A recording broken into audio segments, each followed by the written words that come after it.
Welcome again, everybody, to How to Transform Customer Success into a Revenue Generator.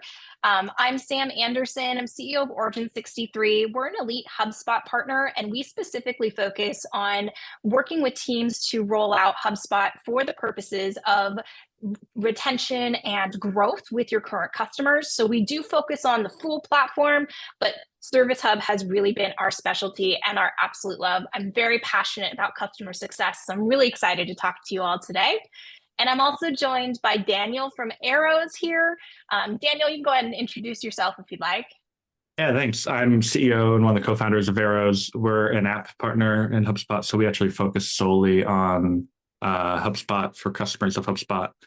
So if you use Sales Hub or Service Hub, we really attach that as a customer-facing layer for digital sales room, collaborative spaces for your buyer to navigate the buying process, or collaborative onboarding plans to help you, get a customer from closed one to go live. HubSpot's actually using us for their onboarding process, so they're a customer of ours too, and many solutions partners in the ecosystem. But that's kind of where we fit in. Yeah. Awesome. And Daniel and I actually gave a version of this at Inbound in September, which is HubSpot's big conference. So we revamped it and are really excited to show this information with you guys today. I'm going to go ahead and end our poll, and you might see those results right there on your screen. But really what it sounds like is a lot of people are being challenged right now by lack of budget or resources around customer success, as well as challenges in aligning customer success across the entire journey with sales and marketing. And then the second question we had was, how well is your customer success team integrated? And it sounds like most people feel like it's moderately integrated. So communication is improving, but there's still room for improvement. So that's great to hear. Thank you all for helping us with that. And that's really what we're going to dig into today. So we do want to talk a little bit about the strategic value of customer success. We are going to also take a pretty big deep dive into the onboarding and activation. And you'll understand why as we start going into this here. And then we're going to actually bring it home with a little bit more information around what happens after the onboarding and activation. What are some best practices to really retain and grow your customers at scale? And we're also going to bring it home with the metrics that are going to prove how customer success is showing the retention, the growth, the results. So let's go right on into it. And even pausing there, just so people know, I'm going to do for the onboarding stuff, we're going to do that live in HubSpot and Arrows. We'll show you that. So pepper us with questions in the chat or in the Q&A area where we'll try to get to them live throughout the session. Yes, we are more than happy to do this quite interactive. So please feel free to leave comments, leave questions, and we'll get to those during the conversation here today. So just getting started on why customer success really matters. Do you have, it looks like attendee chat is turned off. If we can, somebody said in the Q&A. Oh, okay, no problem. Maybe check the settings. Yep, will do. So we have the, and you should have Q&A as well if you see it on the screen there, but I can definitely double click on that. But looking at where we are right now in the environment of customer success overall it's tough out there. Retention and growth is definitely something that we are double clicking on as organizations and really making sure that we're paying attention to, and why. Because over the last 5 years, our cost of acquisition has actually increased more than 50%. That means it's more expensive than ever to grow our company, to grab new customers and bring them into our organizations. And honestly, because it's so expensive, we really do need to take a step back and say, how do we keep these customers with us longer? The benefit of the idea of doing this through customer success is that it's 5 times less expensive to retain a customer rather than to acquire a new one. So show that to your CFOs for those who are struggling with budget, right?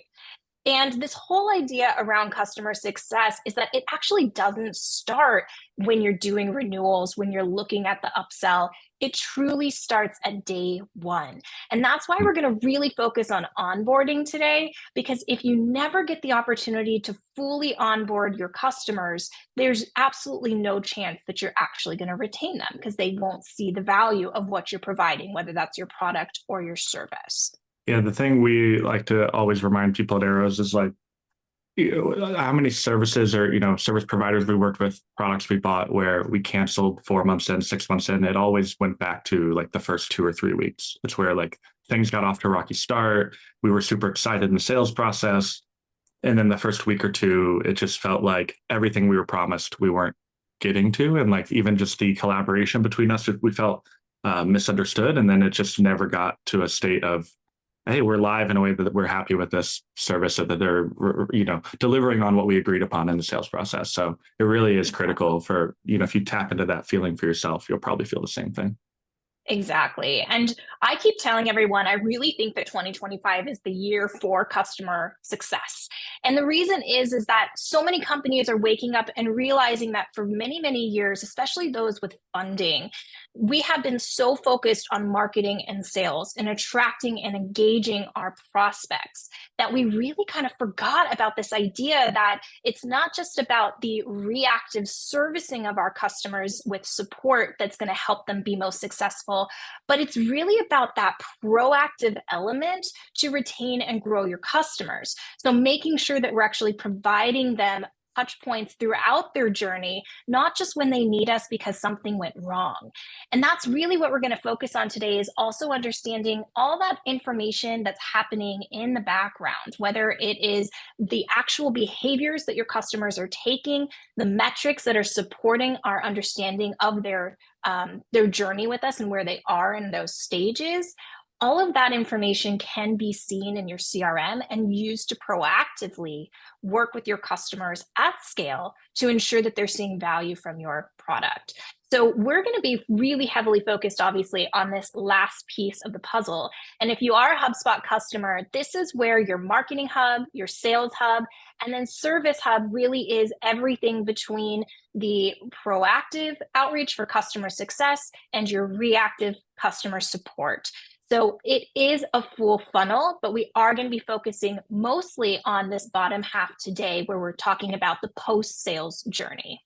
And I think really pushing that point, like a lot of people have seen Service Hub, it's 5-6 years old now at least, and they've thought of it purely as this support tool, this reactive tool, like you mentioned. And it really has come into its own to, everything from closed one in the sales pipeline. How do I onboard a customer? How do I do health scores? How do I do proactive success? So thinking of it really that way is kind of the thing people still need to kind of bring up to the top of their mind. Perfect. Great points, Daniel.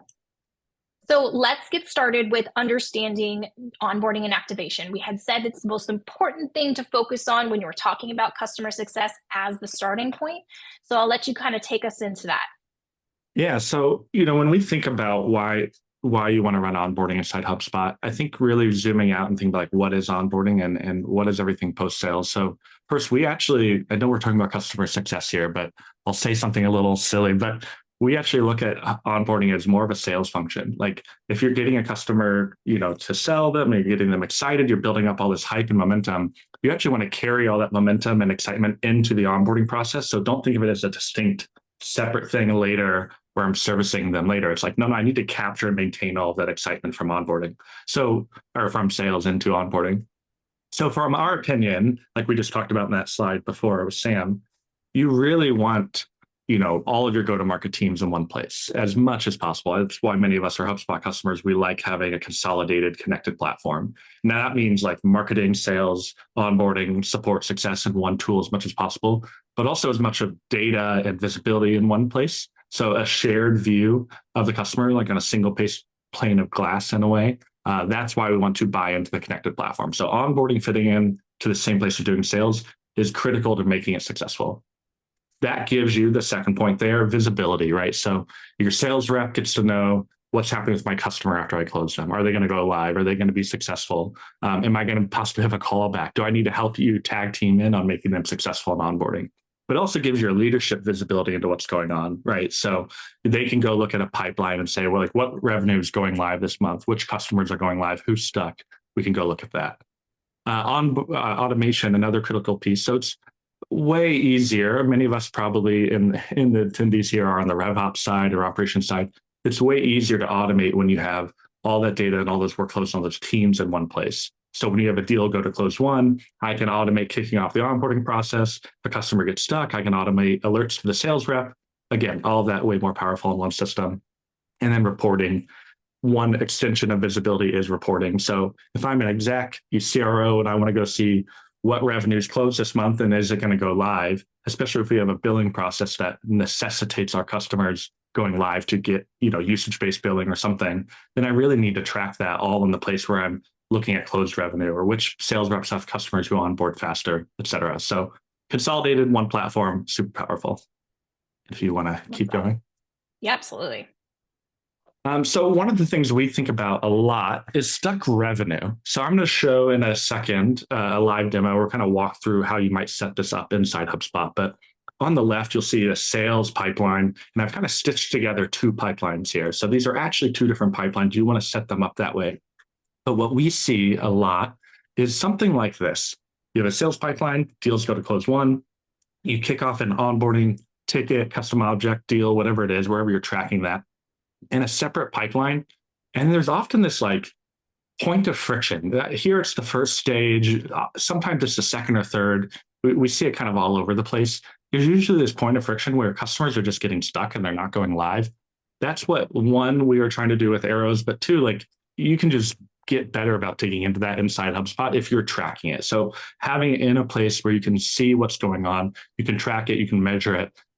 Having in a spreadsheet project management tool, like it's just way more powerful or way more painful to try to figure out where revenue or where customers are stuck. So this is, again, why we're talking about putting it in the CRM. Yeah, and that's your latent revenue potential right there, right? Exactly. So Nicolette asked something about great point about onboarding snags and customer stickiness. What tools does HubSpot offer to help us analyze correlations between stickiness and days to close versus days to complete onboarding? Well, let's come back to that message again if we don't hit that in a few.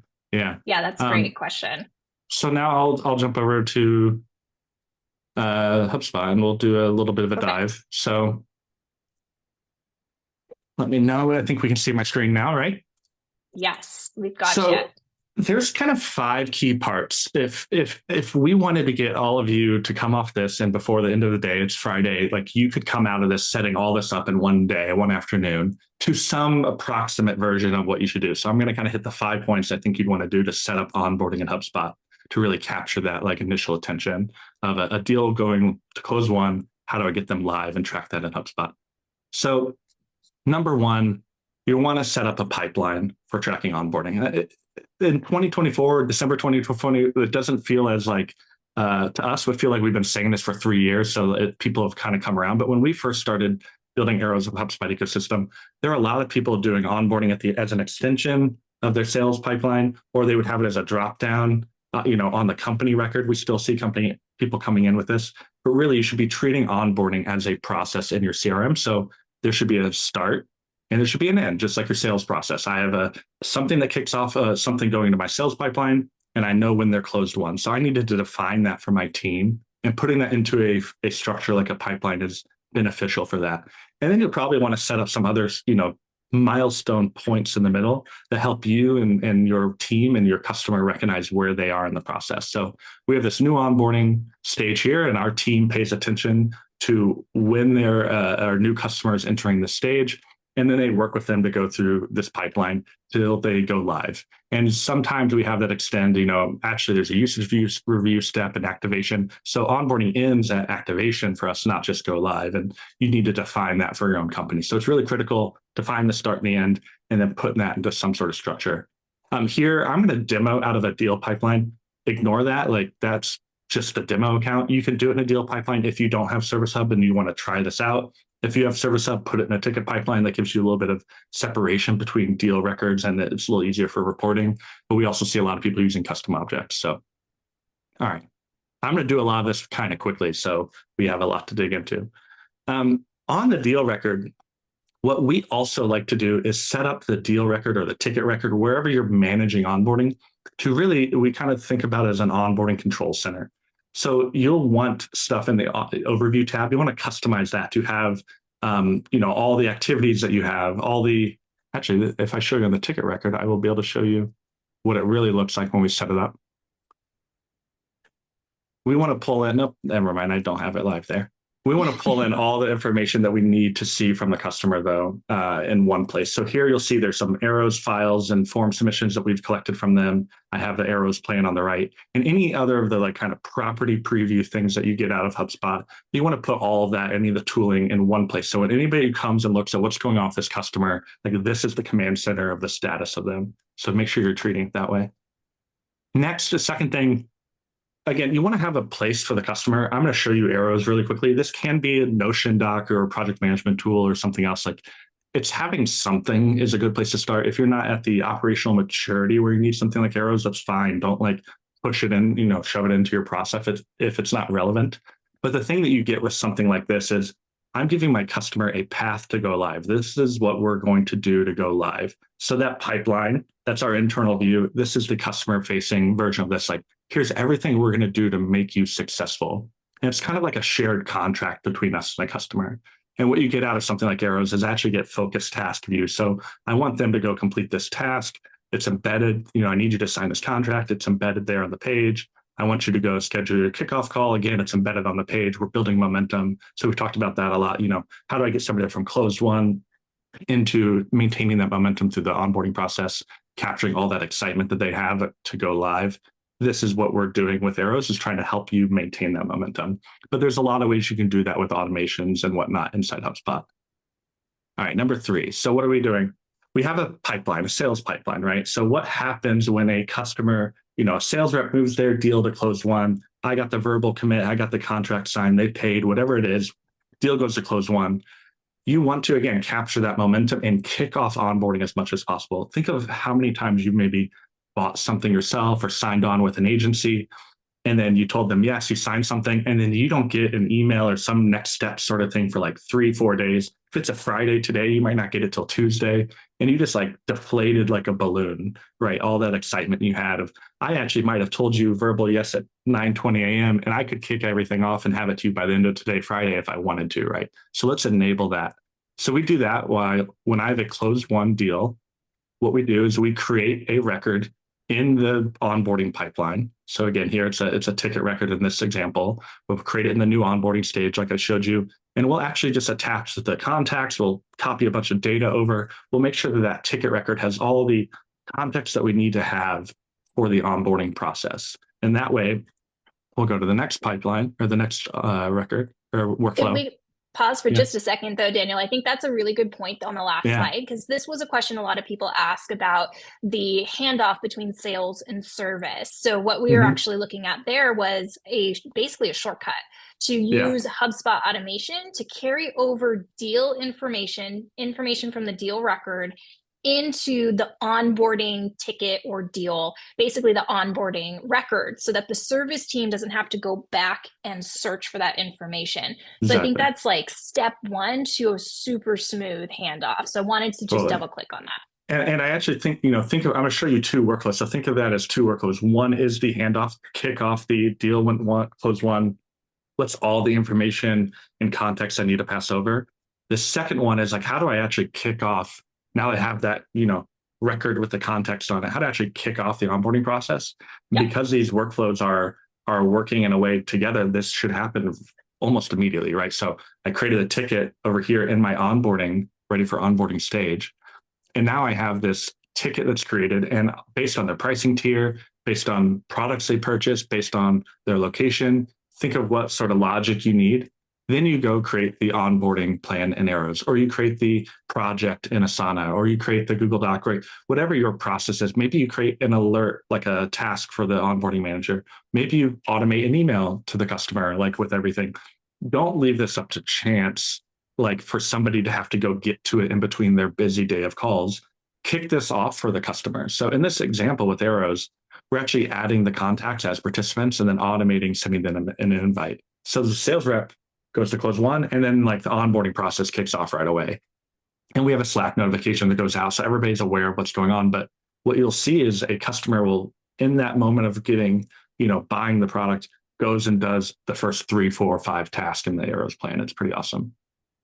All right, so if we go back to the deal pipeline, the 4th thing that we love to show off, and that it still feels like an underappreciated feature of HubSpot, is these tags. So in Yeah. every pipeline, they just raised the limit of these. I forget what it is. It's like 99 or it's some huge number of tags you can now configure, and you can put them on different pipelines. So our sales pipeline has different tags than our onboarding pipeline.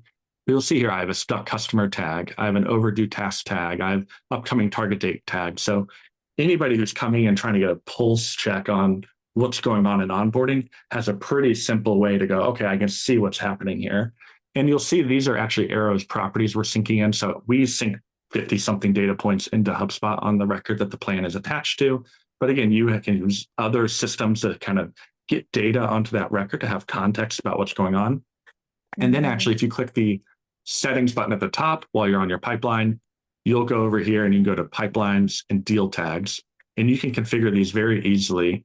It's always somewhere different. There it is. It's pipelines. And you can see I have a stuck customer tag. And what this does is it's on the onboarding pipeline. It's red because we want to have an alert. And we're really just configuring Arrow's plan status is active and they have time on the current task greater than 7. Whatever that might be for you, you want to create these tags. And then those can kick off. You can actually use them when workflow actions. So when a tag is added or removed, you can actually use that in a workflow automation, which is pretty great. Last Yeah, so thing. that's like Oh, go one on. of the, kind of going back to one of the questions somebody asked was that's kind of one of the ways that we can use automation to find those customers that are having struggles. Yeah. And we can then either take certain actions. We could automate emails and messages to help them with the task or the place that they're stuck, or Mm, our CSMs or account managers, whomever's managing the onboarding process, can jump into that account and try to get them to move forward. So often our onboarding teams, our success teams are working in this silo. They don't get this data. They don't know where people are in the process. So we're just kind of mm, operating blindly based off of time-based intervals. This gives us a much deeper dive into where people are getting stuck. So wanted to like point that out based off of the yeah. question around correlations between stickiness. Where are they Mm. in the process? Yeah, I think the we have a number of customers who serve like restaurants or kind of SMB and physical location sort of businesses like that. And you can imagine those are people on their feet. They're not knowledge workers sitting at a desk like we are doing webinars. And Right. so if they're getting behind on their implementation, what those companies will often do is like trigger a task or an alert to the sales rep who will then call them like, hey, what's going on? Like, how do I get you through? Because the sales rep is actually incentivized to make sure they go live. So you're totally right. Having that in the same system gives you the ability to do all that. And then the fifth piece is setting up reporting. So all of the stuff we just went over, like you want onboarding to be thought of as an iterative process, set something up, get people aligned around it. And then like probably every month, every few weeks, you want to, add a new report, refine a report, maybe tweak a pipeline stage, add a different deal tag or change that. Like don't look at what you are launching as like the end all be all. Make it an iterative process. So to iterate on it, you should have some reporting. Arrows has a little bit inside Arrows, but you want to know what's going on in your onboarding process. And so by having it in a pipeline, you get the onboarding or the reporting infrastructure that you would have for sales, which there is plenty, or that you would have for tickets and service activities. So I can have, which customers have overdue tasks. I can see the days to onboarding completion, to your point, Nicolette. I can see that in different formats over a month. I can see how many customers are in health and stage. You can start merging all this together, and Sam's going to show you a little bit more about health scores. And again, all of this feeds into one place. So I'll stop there because And I I went really think, long. no, this is really good. And I think the other thing to think about here too is because you're managing your process through tickets, we can actually tell how long certain tickets stay in certain stages. So Mm-hmm. we could do even a report that tells us what stages of our onboarding process are people getting stuck. And Yeah. that's where you can start to use that for marketing purposes. So automating messages to go out to them. Also use it for product purposes too. So are there some, if you're a SaaS product, for example, are there some processes that we need to be able to automate or that we need to put tutorials in on the product itself to ensure that people are getting from stage 1 to stage 2, et cetera. So there's a lot of different ways that data can power the improvement of our customer experience. Well, into the ticket time and stage thing, you can automate that in a HubSpot workflow or with Arrows directly. Like when somebody does this task or somebody completes this thing in Asana, move the ticket record, along to each stage, and that you should be doing that. So the state of the pipeline is the state that the customer thinks of themselves in. So Yeah. definitely try to prioritize that if you can. Exactly. All And right. so with all that data, we're actually able to calculate things like time to close, time to full onboarding, how many people failed, how many people, et cetera. The beauty about HubSpot's Service Hub, because we were saying you could do this in tickets, which is kind of that support side, the onboarding side, but we also have customer health scores now. So HubSpot has a customer success workspace that gives you the ability to very proactively manage your entire portfolio. So we have these health scores that you're seeing here, and I'll double click into that a little bit here, but it basically takes into consideration your engagement with people. We can add properties in there, kind of like a lead score, if you guys are familiar with that, that adds and detracts from somebody's health score. So Arrows data, for example, can be added into your score to say, okay, this person is off track on their onboarding. I'm actually going to decrease their health score so that I know we need to potentially take action. The other thing that I see a lot of teams struggle with is their CSMs oftentimes have hundreds of accounts, hundreds of accounts. And it's really difficult sometimes to be able to know how many people I've talked to, which ones I should be talking to, if they're not raising their hand. So we can shift from that reactive element of, okay, this person's in trouble, let me help them troubleshoot, to a more proactive approach. And Daniel and I have had this conversation a lot of times. It's not just the, hey, just checking in Yeah. conversations, but actually being able to drill into their company. If you are still in the onboarding phase, you can actually see, like, if this score was low, for example, like this one says needs attention, Mm-hmm. then we can actually go into their onboarding ticket. We can see where they are, how many tasks they've completed, et cetera. So kind of combining the two gives us a much better way of being able to see out of that sea of hundreds of accounts, Mm-hmm. which ones should I be identifying for at risk? And pausing there. So we've been testing this. Sam hit it up. You all, everybody here has gotten that just checking in email from a CSM or something. I've probably sent them and hated myself for doing it, but it's so annoying and there's nothing of value or helpful. You're like, I'm busy. I don't know. It's an overwhelming kind of thing. I've got a lot of stuff going on, right? Yeah. What we've been testing at Arrows is because we actually had some CSMs, one or two reach out from products that we're customers of, where they actually like reached out with a very lightweight, like one simple, like the onboarding command center thing that I just talked about. We've put that together into content. We put that into resources, into videos, and we started reaching out saying like, hey, we'd love to help you set up an onboarding command center. All of a sudden that's like desirable. That's kind of interesting. Hey, here's the guide if you want to do it. If you want to get on a 15-minute call, we can do it together live.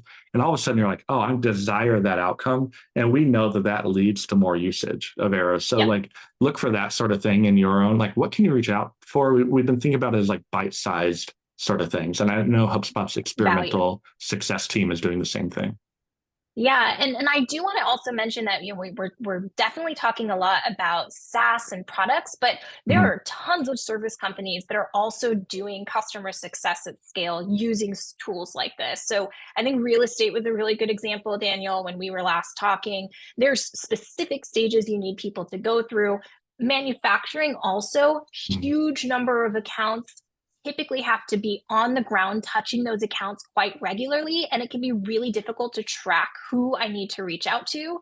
And then the reason that these health scores are so helpful is it not only takes into account things like NPS scores, CSAT Mm-hmm. scores on tickets, but we can actually put in here a lot of those touch points so that we can see and measure how often are we talking to this individual or this company, I mean, how what was the last engagement that we had with them, and start to decrease the score as the further and further away that communication gets. So for field service teams, manufacturing teams that are on the ground and they have to hit those accounts, we can actually help them to proactively identify which accounts do I need to be starting to think about going out to in the next couple weeks, next couple months, based on the fact that it's been X number of days, X number of weeks since I've actually talked to them. So there's a lot of different use cases here, not just that. Yeah. And for those of you, tuning in here too, we have a very comprehensive guide around health scores. It is very exciting what we're able to do within HubSpot. HubSpot Service Hub is really the only place that I've ever seen tickets and success come together in one platform and have your CRM centralized to that. So this way you're not having to use something that is like a customer platform and then sync everything into that. You've got your one system of truth, and the health scores really help to pull all that data that you're collecting into your CRM to give you that proactive element. So there's a QR code here if you'd like, and then we can also send that out afterwards. So just kind of bringing it home with some measurements for success. So how do we know that this is working? And also, more importantly, how, as we embark on CSMs, how we actually prove to our C-suite that this is a program that is providing real tangible results. So we're going to break it down by stage. The first stage is that sales to service handoff. So obviously this is super important. We talked about this mostly today, which is that onboarding is the step one to retention. And it's really important to do that properly, that the sales handoff is done really smoothly, whether that's to a service team or it's just automating that kickoff like we saw with Arrows. And that's where we're going to measure time to kickoff, as well as customers who are prepared to kick off. So how many of our customers are actually getting into that process smoothly? The second, so we're talking about activation, right? So if you're maintaining momentum through the handoff and in the early stages of onboarding, you're really, the first 10 days are pretty critical for happy customers. We've seen a lot of data around this. Sometimes we include it in these webinars, but really you'll see retention of customers is massively improved when they start doing the actions that you meaningfully care about in the first 10 days. So that's why that time kickoff call is super important. That's why automating the first day, automating the first email or whatever it is super important, because that 10 days is like time's clicking towards that pretty quickly.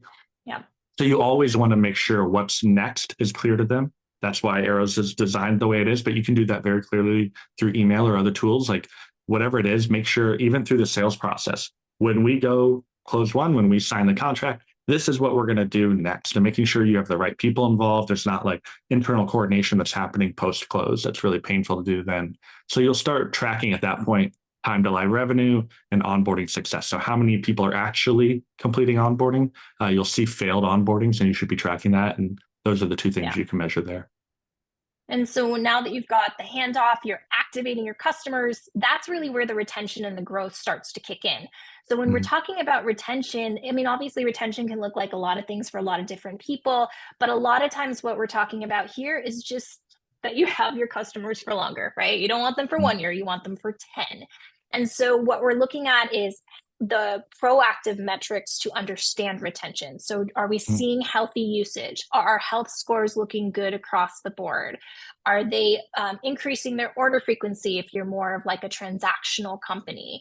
And then also, how often are we churning logos? Are we losing business faster than we are acquiring it? That's where a lot of companies are right now, is that they're running in place with the acquisitions and they're actually have a leaky bucket. So they're not actually growing in revenue. And that's where all of this comes into play. And that we kind of almost jumped over that second little column there. Talk to customers about their goals at every chance you can. Like from in a sales process, reaffirm it, what you heard in the sales process and the onboarding process, check it throughout onboarding. And you can always think about re-onboarding customers. Their goals should be changing because you're achieving those goals, right? So growing happy customers, a growing customer, as they're achieving their goals, you want to always be onboarding. We say onboarding never ends at Arrows. So like you have one onboarding, they might roll out a new service, a new product, you'll re-onboard, you have a new leader, you have a new team. Always think about those as new chances to have a start and an end towards a new, like reaffirming our value together. So educating them on new use cases, expanding to other teams. And that's where you start tracking things like usage data, make sure that's growing, the expansion revenue is happening, they're getting more value from your platform, they're using it more, and that their overall order value increases, whether that's SaaS subscription or like Sam mentioned, something that's more transactional. Yeah. And these are all like leading indicators too that are going to level up to what the CFOs are looking for, right? So our LTV, our lower CAC potentially, the churn rate, so like our NRR or GRR. But basically, what we're doing here is giving everybody a roadmap to be able to measure the things that are going to make an impact on those final items so that we can prove to our CFO, to our CEOs, yes, customer success, technically where it lands on a P&L is cost center, but look at the way that we are driving revenue. Look at these metrics on how we are supporting the revenue that we are continuing to retain and grow. And I think that's the most important part for making sure that a customer success program is fully successful across the board. Exactly. And this is like a comprehensive place to go look. This is series of stages of like you would look at a pre-sales pipeline from marketing into close one. This is a lot to chip away at. So figure out where your bottleneck is. Like think back to that stuck revenue slide. Is your bottleneck at handoff? Is your bottleneck later in the process to getting the activate? Is it in actually retention, actually logo churn is your big problem? Like look at where your bottleneck is and focus more energy there. Logo churn might actually be an onboarding problem. So dig into that. It might be a usage problem. There's a lot of things that you can, maybe people aren't expanding. They're renewing fine, but they're not expanding. So think about this as a different sort of funnel and chip away at the bottlenecks one at a time. All right, everyone. Well, thank you so much for hanging in there with us and talking through customer success and how to really utilize it to generate revenue. Feel free to reach out to myself and to Daniel at any time. We love this stuff. As you can see, we live and breathe it. We can talk about it all day long. So feel free to email us. We are also both on LinkedIn, so you can find us there. And if there are any other questions, feel free to pop them into the Q&A. But otherwise, thank you everybody for joining us today. And Daniel, thank you also for joining me. Thanks, Sam. Thanks for having us.